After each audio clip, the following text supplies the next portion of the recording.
할 말은 하되 후회는 남기지 않는 대화법. 안녕하세요. 사람의 마음을 읽는 마음이음입니다.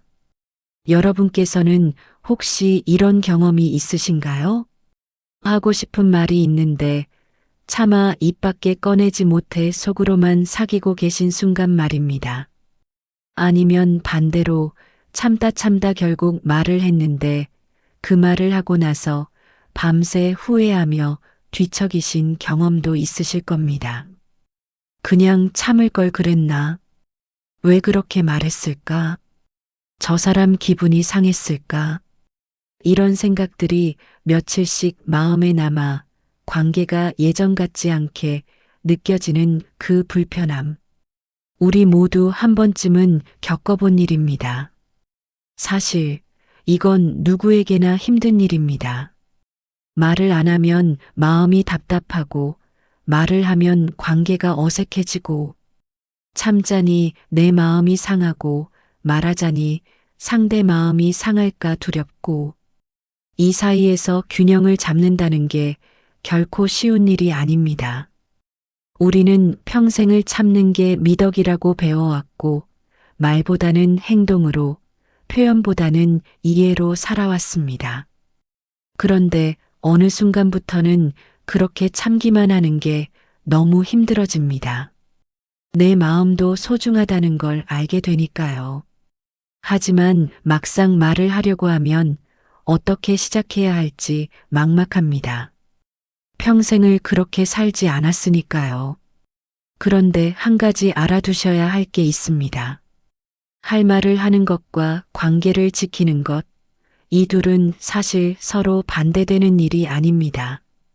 오히려 제대로 된 방식으로 할 말을 할 때 관계는 더 단단해집니다. 문제는 무엇을 말하느냐가 아니라 어떻게 시작하느냐에 있었습니다. 우리가 말하고 나서 후회하는 이유는 내용 때문이 아니라 첫 문장을 잘못 선택했기 때문인 경우가 많습니다. 그리고 말을 못하고 참는 이유도 사실은 뭐라고 시작해야 할지 몰라서인 경우가 대부분입니다. 생각해보면 우리는 가족과 친구와 직장 동료들과 수많은 사람들과 말을 주고받으며 살아왔습니다.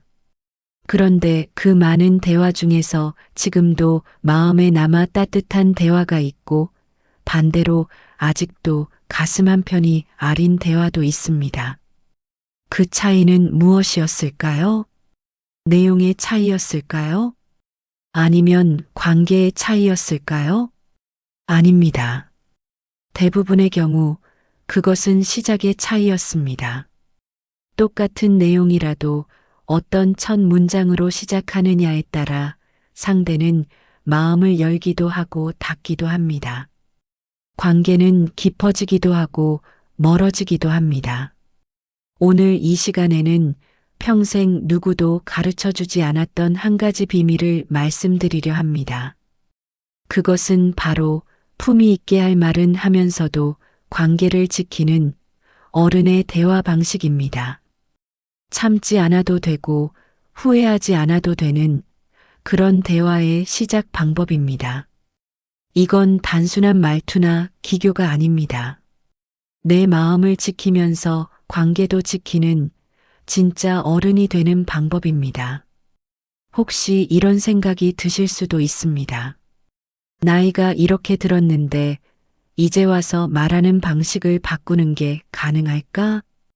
평생 이렇게 살아왔는데 지금 바꾼다고 달라질까? 괜찮습니다. 바꾸는 게 아닙니다. 단지 여러분이 이미 가지고 계신 품위와 성숙함에 작은 언어적 도구 하나를 더하는 것뿐입니다. 그리고 무엇보다 이건 여러분 자신을 위한 일입니다. 더 이상 말을 참으며 소갈이하지 않기 위해서, 말하고 나서 밤새 후회하지 않기 위해서, 나이 들어서도 마음 편하게 관계를 지켜가기 위해서입니다. 그럼 이제부터 천천히 하나씩 살펴보겠습니다. 먼저 왜 첫 문장이 그토록 중요한지 이야기를 시작하겠습니다. 그리고 어떤 문장들이 관계를 열고 어떤 문장들이 관계를 닫는지 실제 상황을 통해 함께 들여다보겠습니다. 편안한 마음으로 들어주시면 감사하겠습니다. 첫 번째, 첫 문장의 힘. 지난 가을, 이웃에 사는 한 분이 이런 이야기를 들려주셨습니다. 아들 내외가 명절에 찾아왔을 때의 일이었습니다. 점심을 준비하면서 며느리가 부엌에 들어왔습니다. 도와주려는 마음이었겠지요. 그런데 칼질하는 방식이 영 불안해 보였습니다. 다칠 것 같았습니다. 그 어머니는 걱정되는 마음에 이렇게 말씀하셨습니다. 아니, 칼질은 그렇게 하는 게 아니야. 내가 할 테니 쉬고 있어라. 순간 부엌 안 공기가 차가워졌습니다. 며느리는 아무 말 없이 나갔고 그날 오후 내내 대화가 어색했습니다. 그 어머니는 저녁까지 내내 마음이 불편하셨습니다. 도와주려던 건데 왜 기분 나쁘게 받아들였을까? 내가 뭘 잘못했지? 하지만 며느리 입장에서는 전혀 다르게 들렸을 겁니다. 나는 도우려고 했는데 무능하다는 말을 들었다. 환영받지 못한다는 느낌을 받았다. 같은 상황, 같은 의도였지만 첫 문장이 모든 걸 결정해 버렸습니다. 심리학자 존 고트먼은 부부관계를 40년 넘게 연구한 학자입니다. 그는 대화의 첫 3분만 관찰해도 그 부부가 5년 후에도 함께 있을지를 90% 이상의 정확도로 예측할 수 있다고 말했습니다. 어떻게 그게 가능할까요? 고트먼은 발견했습니다. 대화가 부드럽게 시작되느냐 아니면 거칠게 시작되느냐에 따라 대화의 결과가 완전히 달라진다는 것을요. 부드러운 시작은 상대방이 방어벽을 내리게 만듭니다. 귀를 열고 마음을 열고 대화할 준비를 하게 만듭니다. 반면 거친 시작은 상대를 본능적으로 방어 자세에 들어가게 만듭니다. 싸울 준비를 하거나 도망갈 준비를 하게 만듭니다.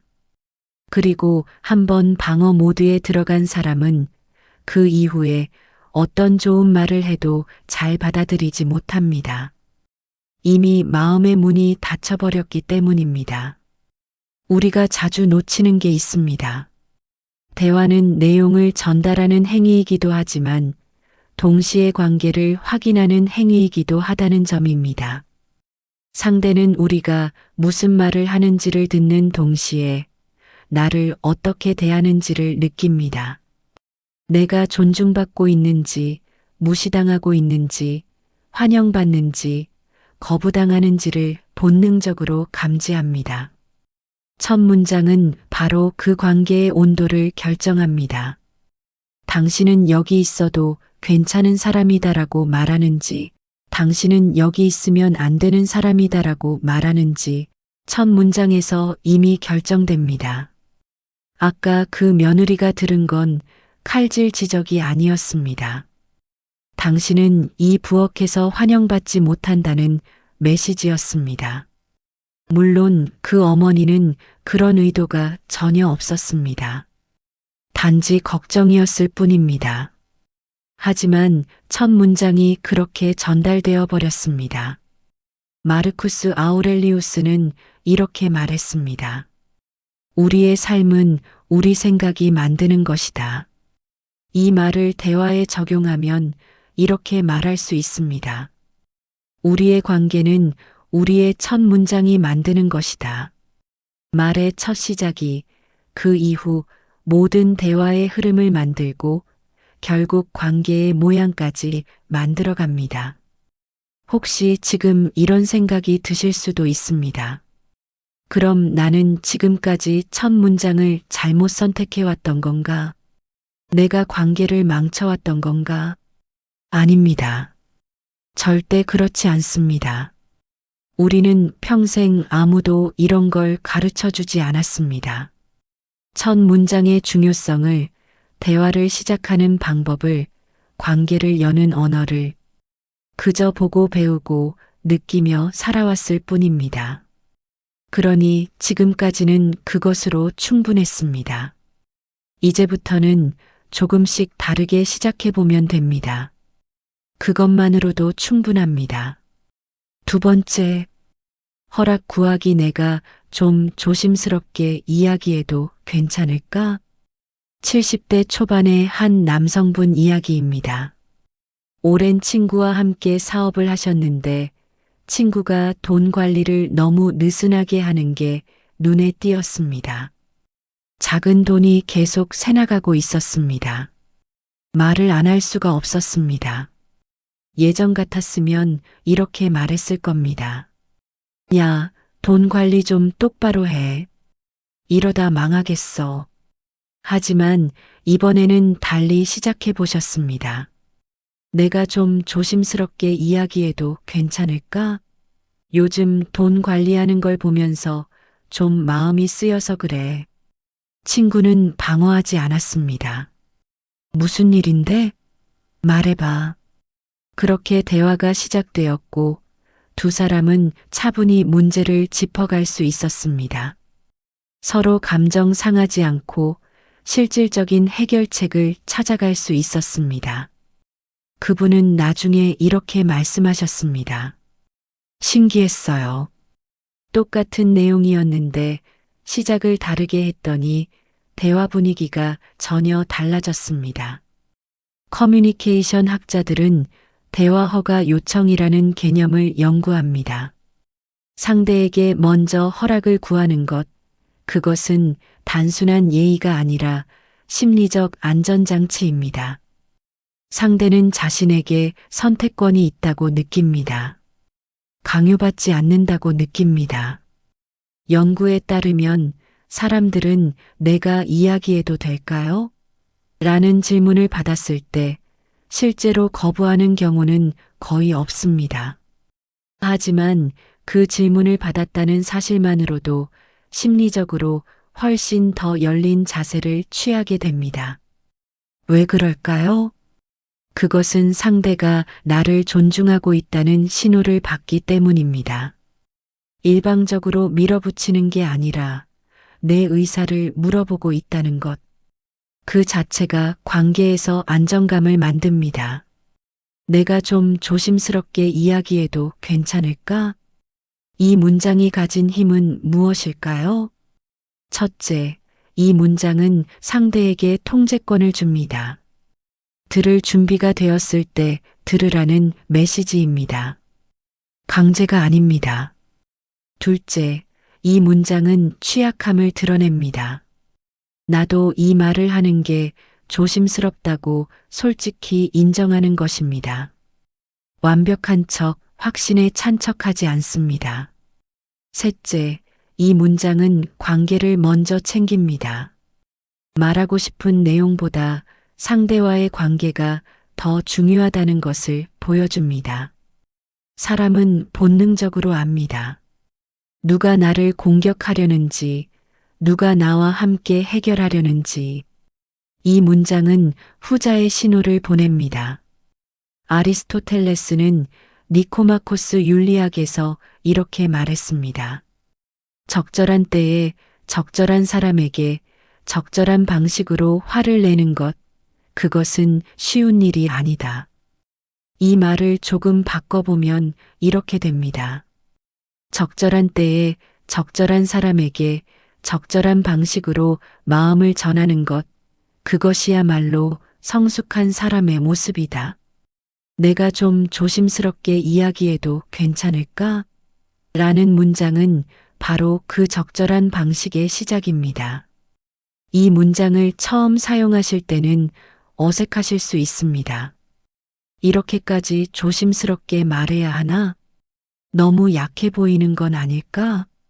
그런 생각이 드시는 게 당연합니다. 우리는 대화할 때 분명하고 확실하게 말하는 게 좋다고 여겨왔으니까요. 하지만 알아두셔야 할 게 있습니다. 진짜 강한 사람은 자신의 조심스러움을 드러낼 수 있는 사람입니다. 진짜 성숙한 사람은 상대에게 먼저 허락을 구할 줄 아는 사람입니다. 이건 약함이 아닙니다. 품위입니다. 세 번째, 마음 먼저 열기. 내 마음을 먼저 말해볼게. 60대 박순자 씨의 이야기입니다. 남편이 최근 들어 자주 약속을 잊어버렸습니다. 병원 예약도 잊고 손주 데리러 가기로 한 약속도 잊었습니다. 처음엔 그러려니 했는데 점점 불안해지기 시작했습니다. 예전 같았으면 이렇게 말했을 겁니다. 당신 요즘 왜 이래? 건망증이 심해진 거 아니야? 병원 가봐야 하는 거 아니야? 하지만 이번에는 다르게 시작했습니다.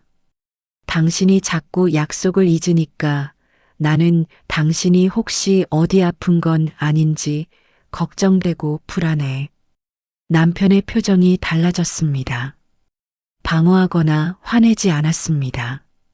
오히려 미안해했습니다. 내가 그랬구나, 미안해. 나도 요즘 좀 그런 것 같긴 해. 같이 병원 한번 가볼까? 그렇게 두 사람은 함께 병원에 갔고 다행히 큰 문제는 없었습니다. 다만 스트레스와 수면 부족이 원인이었습니다. 그날 밤 그 부인은 이렇게 생각했습니다.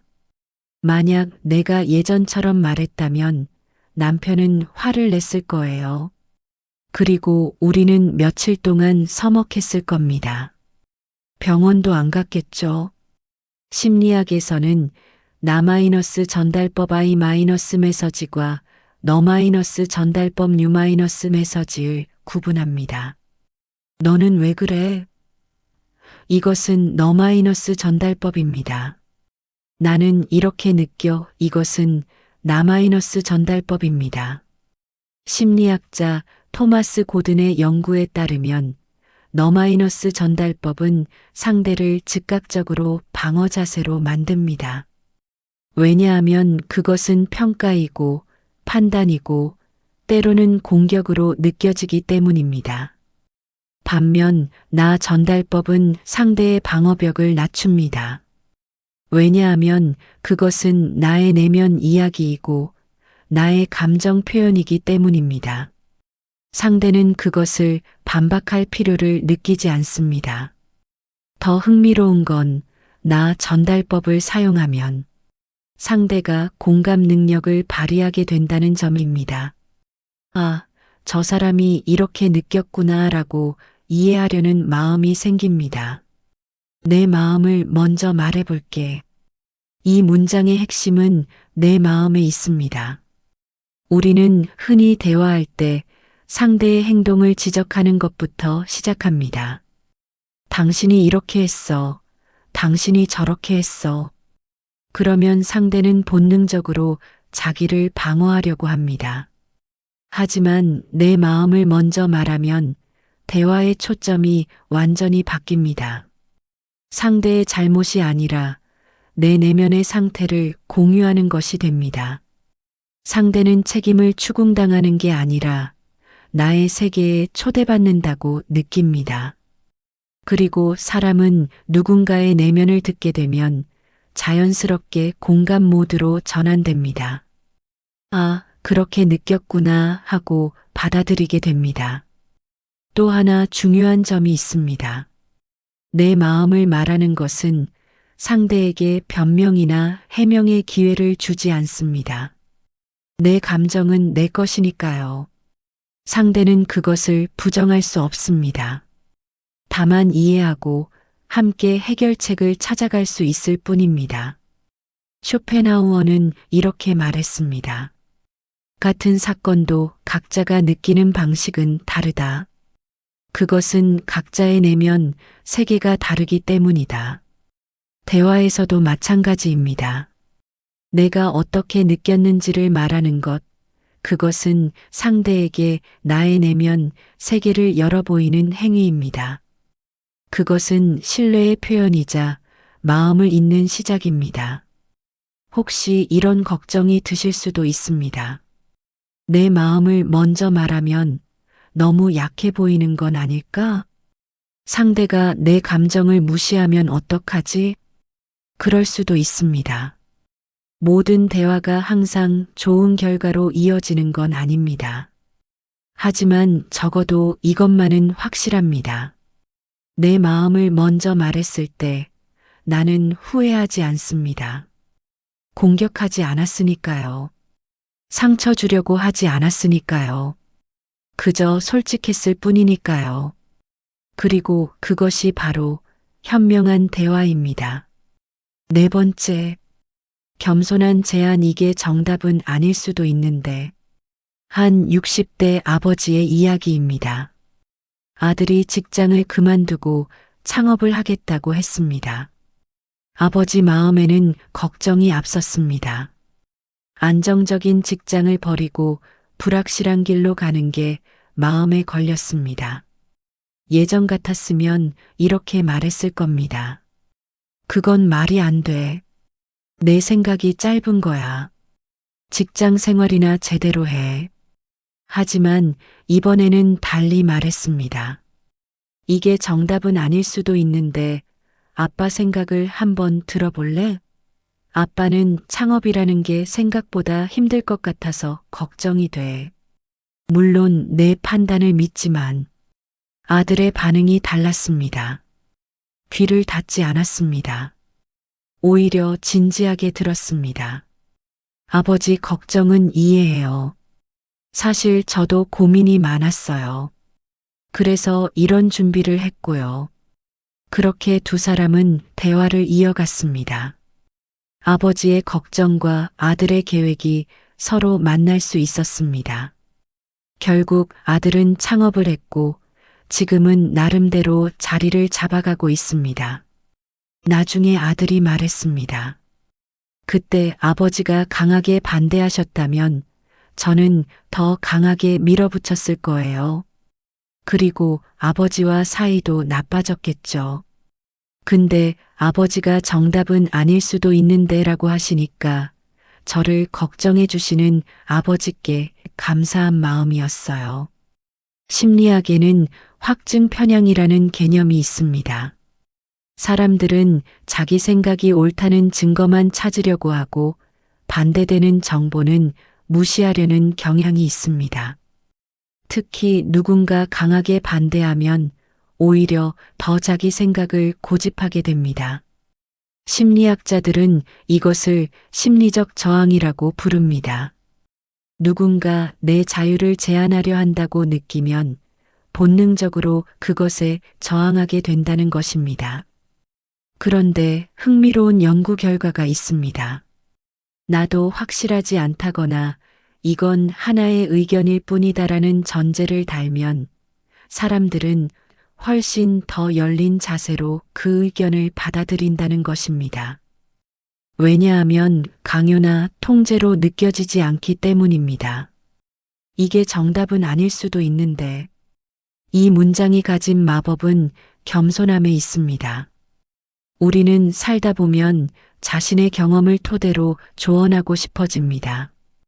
특히 나이가 들수록 내가 더 오래 살아봐서 아는데라는 확신이 생깁니다. 하지만 상대 입장에서는 어떨까요? 확신에 찬 조언은 압박으로 느껴집니다. 내 말이 맞으니까 내가 따라야 해라는 메시지로 들립니다. 그러면 상대는 본능적으로 저항하게 됩니다. 반면 이게 정답은 아닐 수도 있는데 라고 시작하면 대화의 성격이 바뀝니다. 이건 강요가 아니라 제안이 됩니다. 명령이 아니라 하나의 의견이 됩니다. 정답을 강요하는 게 아니라 함께 생각해 보자는 제안이 됩니다. 더 깊이 들여다보면 이 문장에는 또 다른 메시지가 담겨 있습니다. 나도 완벽하지 않다. 너의 판단도 존중한다. 우리는 동등한 위치에서 이야기하는 것이다. 이런 메시지들이 상대에게 안정감을 줍니다. 소크라테스는 이렇게 말했습니다. 나는 내가 아무것도 모른다는 것을 안다. 이것은 무지의 고백이 아니라 진정한 지혜의 시작이었습니다. 대화에서도 마찬가지입니다. 내 말이 정답이다라는 자세가 아니라 나도 확실하지 않다는 자세로 시작할 때 비로소 진짜 대화가 시작됩니다. 이 문장을 사용하는 게 처음엔 불편하실 수 있습니다. 내가 살아온 세월이 있는데 왜 정답이 아닐 수도 있다고 말해야 하지? 그런 생각이 드시는 게 당연합니다. 하지만 생각해 보면 우리가 정말 원하는 게 무엇일까요? 내 말이 정답으로 인정받는 걸까요? 아니면 상대가 내 말을 진심으로 받아들이는 것일까요? 대부분의 경우 우리가 원하는 건 후자입니다. 그리고 역설적이게도 정답이 아닐 수도 있다고 말할 때 사람들은 오히려 그 말을 더 진지하게 받아들입니다. 이것이 진짜 지혜입니다. 5번째, 가능성 열어두기. 혹시 내가 오해한 건 아닌지 모르겠습니다. 60대 후반 여성분의 이야기입니다. 오랜 친구가 최근 들어 연락이 뜸해졌습니다. 전화해도 바쁘다고 하고 만나자고 해도 일이 있다고 했습니다. 서운한 마음이 쌓여갔습니다. 예전 같았으면 이렇게 말했을 겁니다. 요즘 왜 이래? 나한테 무슨 섭섭한 일 있어? 나 피하는 것 같은데? 하지만 이번에는 다르게 말했습니다. 있잖아. 혹시 내가 오해한 건 아닌지 모르겠는데 요즘 내가 좀 바빠 보여서 내가 부담이 되는 건 아닌가 싶어. 괜찮아? 친구가 깜짝 놀라며 말했습니다. 아, 미안해. 내가 그렇게 보였구나. 사실 요즘 남편이 아파서 병원 다니느라 정신이 없었어. 너한테 말 못해서 미안했어. 일부러 피한 게 절대 아니야. 그제야 이해가 됐습니다. 만약 서운함을 그대로 표현했다면 친구는 더 힘들었을 겁니다. 하지만 내가 오해한 건 아닌지로 시작했기에 친구는 편하게 상황을 설명할 수 있었습니다. 두 사람의 관계는 오히려 더 깊어졌습니다. 심리학에서는 근본적 귀인 오류라는 개념이 있습니다. 우리는 다른 사람의 행동을 볼 때 그 사람의 성격이나 의도 탓으로 돌리는 경향이 있습니다. 상황이나 맥락은 잘 고려하지 않습니다. 예를 들어, 누가 약속에 늦으면 저 사람은 원래 시간 약속을 안 지켜라고 생각합니다. 그 사람이 교통체증에 갇혔거나 급한 일이 생겼을 가능성은 잘 떠올리지 않습니다. 심리학자 리 로스의 연구에 따르면 우리는 자신의 행동은 상황 탓으로 돌리면서 타인의 행동은 성격 탓으로 돌리는 이중 잣대를 가지고 있습니다. 그런데 혹시 내가 오해한 건 아닌지라고 질문하는 것은 이 오류를 스스로 점검하는 행위입니다. 상대의 행동을 섣불리 판단하지 않고 내가 모르는 맥락이 있을 수 있다고 인정하는 것입니다. 혹시 내가 오해한 건 아닌지 모르겠습니다. 이 문장의 핵심은 내가 틀릴 수도 있다는 가능성을 여는 것입니다. 우리는 대화할 때 흔히 자기 해석이 맞다고 전제하고 시작합니다. 내가 이랬잖아. 내가 저랬잖아. 그러면 상대는 자신이 오해받고 있다고 느끼고 억울함을 느낍니다. 하지만 내가 오해한 건 아닌지로 시작하면 대화의 구조가 완전히 바뀝니다. 이건 상대를 비난하는 게 아니라 내 이해를 점검하는 것이 됩니다. 상대를 공격하는 게 아니라 함께 진실을 찾아가자는 제안이 됩니다. 그리고 사람들은 자신이 오해받았을 때 그것을 풀어낼 기회가 주어지면 기꺼이 설명합니다. 하지만 처음부터 비난받으면 방어하고 반발하게 됩니다. 또 한 가지 중요한 점이 있습니다. 이 문장은 상대가 나쁜 마음이 아니었다는 것을 전제합니다. 너는 나쁜 의도가 없었을 거야. 다만 내가 상황을 잘못 읽었을 수 있어. 이런 전제는 관계에 안정감을 줍니다. 칸트는 이렇게 말했습니다. 우리는 사물 자체를 보는 것이 아니라 우리가 해석한 사물을 볼 뿐이다. 이것을 대화에 적용하면 이렇게 말할 수 있습니다. 우리는 상대의 의도를 직접 아는 게 아니라 우리가 해석한 의도를 추측할 뿐이다. 그렇기에 항상 내가 오해한 건 아닌지 확인하는 것은 철학적으로도 정직한 태도입니다. 이 문장을 사용하는 게 처음엔 어색하실 수 있습니다. 내 감정이 틀린 건 아닌데 왜 내가 오해했다고 말해야 하지? 맞는 말씀입니다. 여러분의 감정은 틀리지 않았습니다. 서운함, 섭섭함, 그런 감정들은 모두 진실입니다. 하지만 그 감정의 원인에 대한 해석은 틀릴 수 있습니다. 혹시 내가 오해한 건 아닌지라는 문장은 감정을 부정하는 게 아닙니다. 다만 그 감정이 생긴 이유를 함께 확인해 보자는 것입니다. 그리고 그렇게 확인하는 과정에서 관계는 오히려 더 단단해집니다. 6번째, 균형 잡기. 당신 입장도 이해는 합니다만 제 마음도 말씀드리고 싶습니다. 오래 알고 지내온 60대 초반 부부의 이야기입니다. 남편이 은퇴 후 매일 집에 있으면서 아내의 일상에 하나하나 간섭하기 시작했습니다. 청소 방법, 요리 순서, 시장 보는 시간까지. 아내는 숨이 막혔습니다. 예전 같았으면 참다가 폭발했을 겁니다. 당신은 왜 내가 하는 일마다 간섭해? 답답해 죽겠어. 하지만 이번에는 달리 말했습니다. 당신 입장도 이해는 해요. 갑자기 집에만 있으니 무료하고 뭔가 하고 싶은 마음이겠죠. 그런데 제 마음도 하나 있어요. 평생 이렇게 해온 방식이 있는데 그걸 자꾸 바꾸라고 하시니까 제가 존중받지 못하는 것 같아서 힘들어요. 남편이 잠시 침묵했습니다. 화내지 않았습니다. 오히려 생각에 잠겼습니다. 그랬구나. 미안해. 나도 모르게 그랬나 봐. 앞으로 조심할게.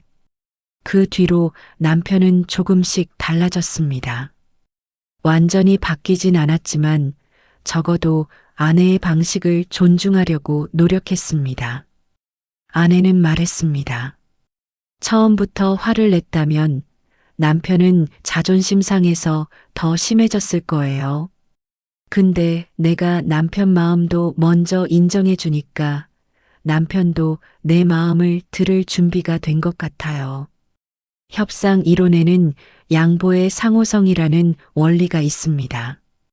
누군가 먼저 양보하거나 이해를 표시하면 상대방도 자연스럽게 양보하고 이해하려는 마음이 생긴다는 것입니다. 심리학자 로버트 치알디니의 연구에 따르면 사람들은 누군가로부터 무언가를 받으면 돌려줘야 한다는 심리적 부담을 느낍니다. 이것을 호혜성의 법칙이라고 합니다. 대화에서도 마찬가지입니다. 상대의 입장을 먼저 인정해주면 상대도 내 입장을 들어야 한다는 심리적 의무감을 느낍니다. 물론 이것은 조작이 아닙니다. 진심으로 상대를 이해했을 때만 작동합니다. 더 중요한 건 이렇게 시작하면 대화가 대립구도에서 협력구도로 바뀐다는 점입니다. 누가 이기고 지는 게 아니라 함께 해법을 찾아가는 구조가 됩니다. 당신 입장도 이해는 합니다만 제 마음도 하나 있습니다. 이 문장의 구조를 잘 살펴보시면 두 부분으로 나뉩니다. 첫 번째 부분, 당신 입장도 이해는 합니다만. 이것은 상대를 인정하는 부분입니다. 두 번째 부분, 제 마음도 하나 있습니다. 이것은 나를 지키는 부분입니다. 많은 분들이 이 둘 중 하나만 선택해 왔습니다. 상대를 인정하면 내가 사라지거나 나를 주장하면 상대를 무시하거나. 하지만 이 문장은 둘 다 가능하다는 것을 보여줍니다. 너도 맞고 나도 맞다. 내 마음도 있고 내 마음도 있다. 이것은 제로섬 게임이 아닙니다. 한쪽이 이기면 한쪽이 지는 구조가 아닙니다. 둘 다 존중받을 수 있는 구조입니다. 그리고 이런 구조에서만 진짜 해결이 가능합니다. 또 한 가지 중요한 점은 제 마음도 하나 있습니다라는 표현의 겸손함입니다. 내 마음이 더 중요해가 아니라 내 마음도 있어라고 말합니다. 동등한 위치에서 말하는 것입니다. 아리스토텔레스는 정치학에서 이렇게 말했습니다. 인간은 본성적으로 정치적 동물이다. 즉, 함께 살아가는 존재다. 함께 산다는 것은 내 뜻만 관철하는 것도 아니고 상대에게만 맞추는 것도 아닙니다. 서로의 입장을 인정하면서도 각자의 필요를 존중하는 것입니다. 당신 입장도 이해는 합니다만 제 마음도 하나 있습니다라는 문장은 바로 이 함께 살아가기의 언어입니다. 이 문장을 사용할 때 주의하실 점이 있습니다. 첫 번째 부분, 당신 입장도 이해는 합니다만이 진심이어야 합니다. 형식적으로 던지는 말이 아니라 정말로 상대의 입장을 헤아려 본 후에 하는 말이어야 합니다. 그래야 상대도 진심으로 받아들입니다. 그리고 두 번째 부분, 제 마음도 하나 있습니다를 말할 때는 조금의 용기가 필요합니다. 평생 내 마음을 뒤로 미뤄왔다면 이제 내 마음도 중요하다고 말하는 게 어색하고 불편할 수 있습니다. 하지만 괜찮습니다. 내 마음을 말하는 것은 이기적인 게 아닙니다. 관계를 더 건강하게 만드는 일입니다. 일곱 번째, 피해야 할 말. 한 60대 어머니의 이야기입니다. 성인이 된 딸이 직장 문제로 고민을 털어놨습니다. 상사와의 갈등, 업무 스트레스, 이직을 고려하는 마음까지. 어머니는 걱정되는 마음에 이렇게 말했습니다. 내가 너보다 더 살아봐서 아는데 요즘 애들은 참을성이 없어. 넌 항상 그래. 조금만 힘들면 도망가려고 하잖아. 그건 내가 잘못 생각하는 거야. 직장은 원래 힘든 거야. 딸은 입을 다물었습니다. 더 이상 말하지 않았습니다. 그리고 그 뒤로 몇 달 동안 개인적인 이야기를 하지 않았습니다. 어머니는 섭섭했습니다. 나는 도와주려고 한 건데 왜 저렇게 반응하지? 하지만 딸 입장에서는 전혀 달랐습니다. 엄마는 내 말을 듣지 않았어요. 나보다 자기가 더 안다고 하고 내가 항상 그렇다고 단정하고 내 생각이 틀렸다고 했어요. 나는 도움을 구한 게 아니라 그냥 들어주길 원했는데 같은 상황, 다른 해석이었습니다. 심리학에는 방어 기제라는 개념이 있습니다. 사람들은 자아가 위협받는다고 느끼면 본능적으로 자신을 보호하려고 합니다. 그 방법 중 하나가 관계에서 물러나는 것입니다. 심리학자 에드워드 대시와 리차드 라이언의 자기결정이론에 따르면 사람들은 세 가지 심리적 욕구가 있습니다. 자율성, 내가 스스로 결정한다는 느낌. 유능감, 내가 능력이 있다는 느낌. 관계성, 다른 사람과 연결되어 있다는 느낌. 이 세 가지 중 어느 하나라도 위협받으면 사람들은 심리적으로 위축되고 관계에서 멀어집니다. 내가 너보다 더 살아봐서 아는데 자율성 위협. 넌 항상 그래 유능감 위협. 그건 내가 잘못 생각하는 거야. 자율성과 유능감 동시 위협.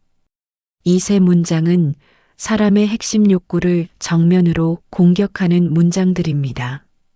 왜 이 문장들은 관계를 닫아버리는 걸까요? 먼저 내가 너보다 더 살아봐서 아는데. 이 문장의 문제는 위계를 만드는 데 있습니다. 나는 위, 너는 아래. 나는 아는 사람, 너는 모르는 사람. 대화는 본래 수평적이어야 합니다. 하지만 이 문장은 수직 구조를 만들어 버립니다. 그러면 상대는 자신이 무시당한다고 느낍니다. 더 큰 문제는 이 문장이 상대의 경험을 부정한다는 점입니다. 내가 겪는 건 별거 아니야. 내가 겪은 게 더 중요해. 이렇게 들립니다. 다음, 넌 항상 그래. 이 문장의 문제는 일반화에 있습니다. 한 번의 행동을 성격으로, 일시적인 상황을 영구적인 특성으로 만들어버립니다. 그러면 상대는 나는 변할 수 없는 사람으로 낙인 찍혔다고 느낍니다.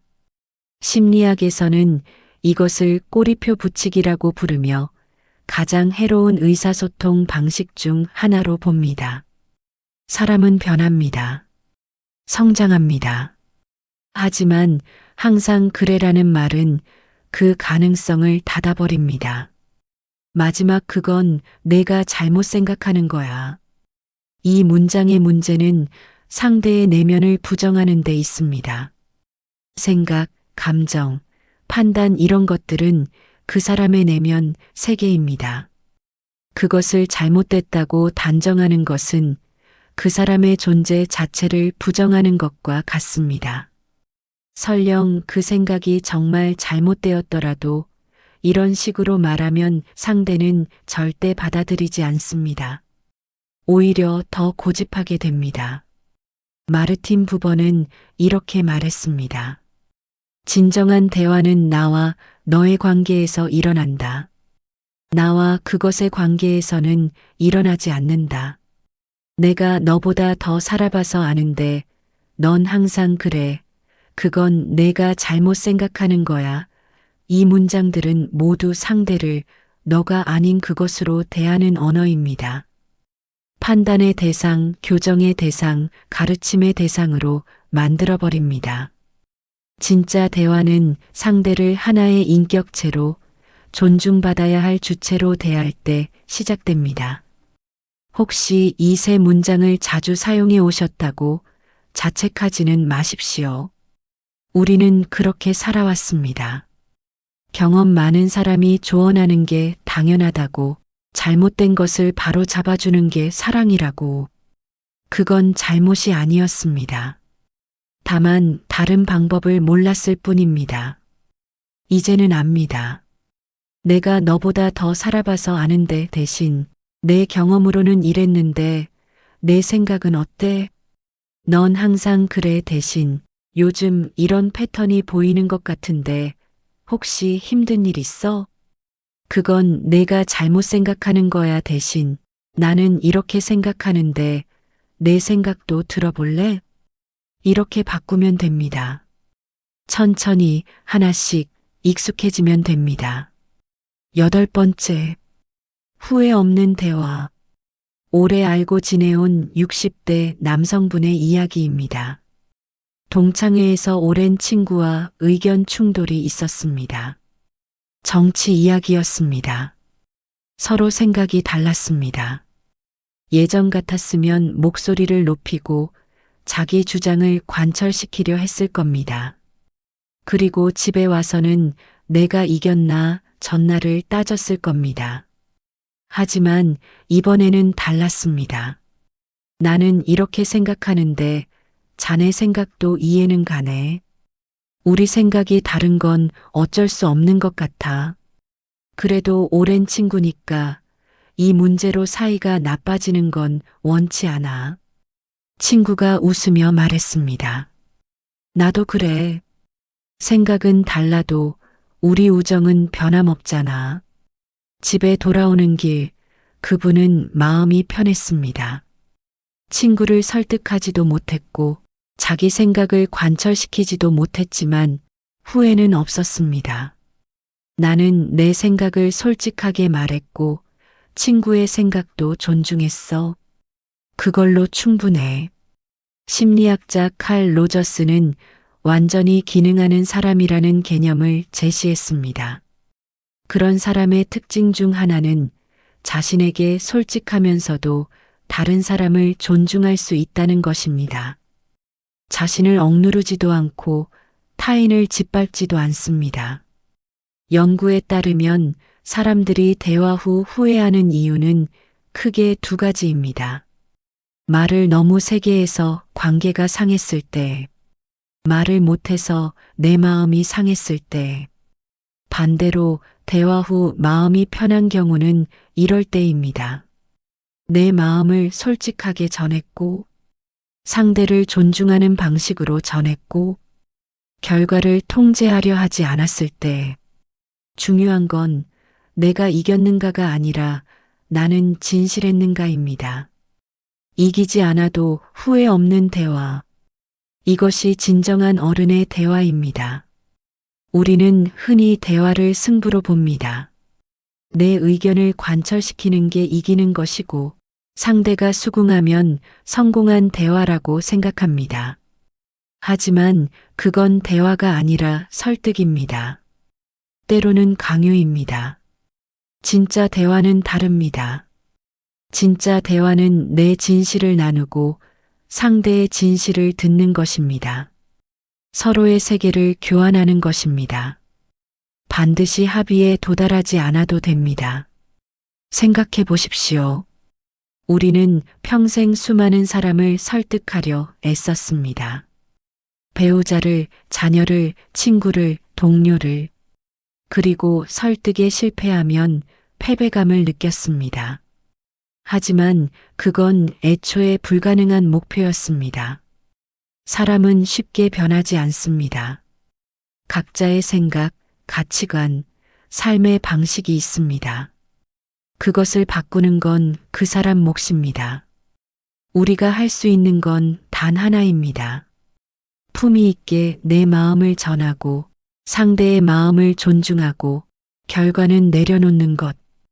그것만으로도 충분합니다. 에픽테토스는 이렇게 말했습니다. 우리가 통제할 수 있는 것과 없는 것을 구분하라. 통제할 수 없는 것에 집착하지 말고 통제할 수 있는 것에 집중하라. 대화에서 우리가 통제할 수 있는 것은 무엇일까요? 내가 어떤 말을 선택하는지, 어떤 태도로 말하는지, 상대를 어떻게 대하는지. 반면 통제할 수 없는 것은 무엇일까요? 상대가 어떻게 받아들이는지, 상대가 마음을 바꾸는지, 대화의 결과가 어떻게 되는지. 후회 없는 대화는 통제할 수 있는 것에 최선을 다하고 통제할 수 없는 것은 내려놓는 대화입니다. 여기까지 오시느라 고생 많으셨습니다. 지금까지 우리는 함께 살펴봤습니다. 왜 첫 문장이 중요한지, 어떤 문장들이 관계를 여는지, 어떤 문장들은 피해야 하는지, 그리고 마지막으로 무엇이 후회 없는 대화인지. 이 모든 것의 핵심은 하나입니다. 대화는 상대를 바꾸는 도구가 아니라 서로를 이해하고 존중하는 과정이라는 것. 그리고 그 과정에서 가장 중요한 것은 내가 나 자신에게 떳떳한가입니다. 이제 마지막 이야기를 나눠보겠습니다. 여러분, 우리는 오늘 긴 여정을 함께 했습니다. 품위 있게 할 말은 하고 후회는 남기지 않는 대화법. 참고 쌓이지 않는 어른의 소통 방식.